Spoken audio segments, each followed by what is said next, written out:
میں اسلام کی ایسی صحیح تعریف بیان کرتا ہوں جو مجھ سے پہلے کسی نے بیان نہیں کی۔ اسلام سر تسلیم خم کرنا ہے، اور سر تسلیم جھکانا یا یقین ہے،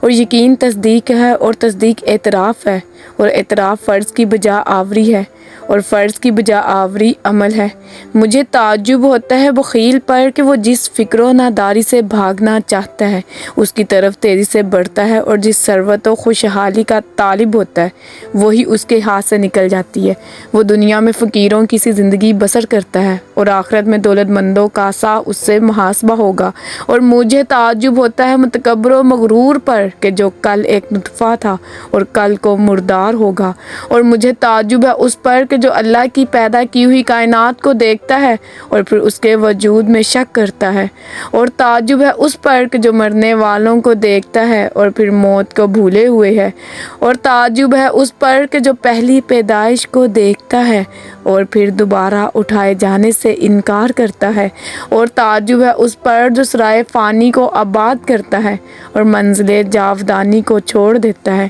جو عمل میں کوتاہی کرتا ہے وہ رنج و اندوہ میں مبتلا رہتا ہے، اور جس کے مال و جان میں اللہ کا کچھ حصہ نہ ہو، اللہ کو ایسے کی کوئی ضرورت نہیں۔